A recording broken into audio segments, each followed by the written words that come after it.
Howdy, I'm Grey Pilgrim. Well, I was just looking at something I've had for years and something else that just came into the collection recently.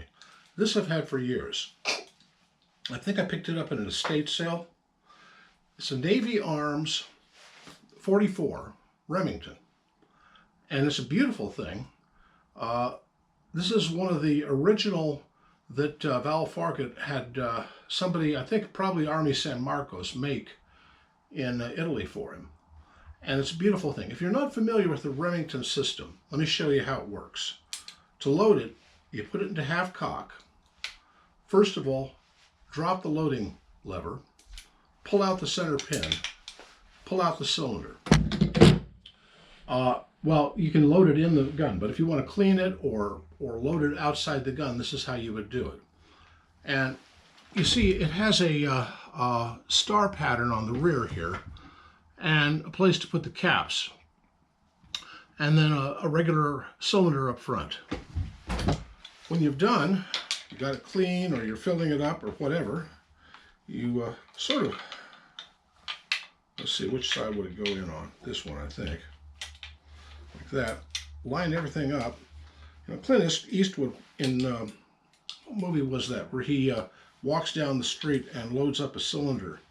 And this is the gun he was using, or it was supposed to be the gun he was using. And of course the cylinder, come on you piece of junk, why do guns do this to me every stinking time? Whenever I want, one moment. Well, I'm back, and in the meantime I put it back together again. Anyway, that's how a Remington works. Now, with that in mind, they used a lot of these in the movies, you may have noticed.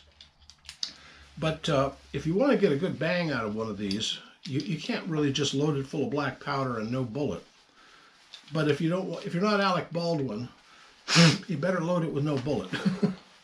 So what they did is they came up with a prop gun that looks a lot like this, that isn't this.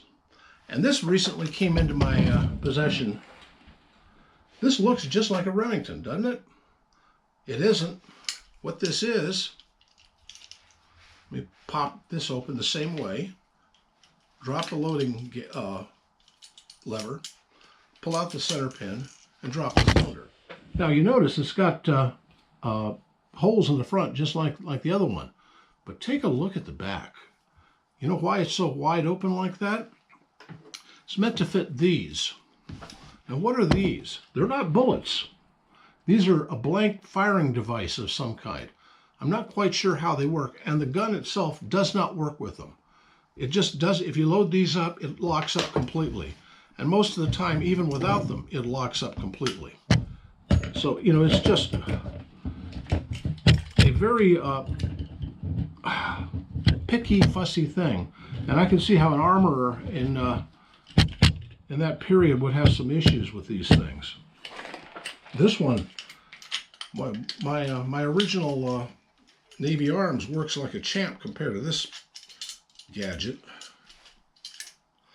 But when you get it together, sometimes, some rare times, I've gotten it so if it's unloaded and you put it so it has no bullets, no blanks, no nothing in it, and you put it right together. Tell you what, let me get you out of the way, and try going in from the other side. That's it. That's it.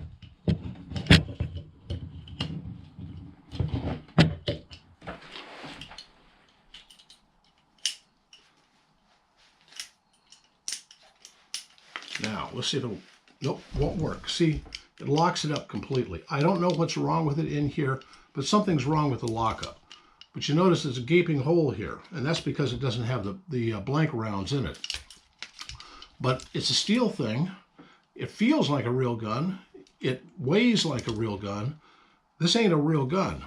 I don't even think it's got rifling in it. I haven't even looked, but it's a Remington New Model Army 44 cal replica. That's what it says on it. This is a Remington Army New Model And it isn't a replica. This is the real thing. So, you know, it's just an interesting side note to guns. Not the gun itself, but movie props of guns.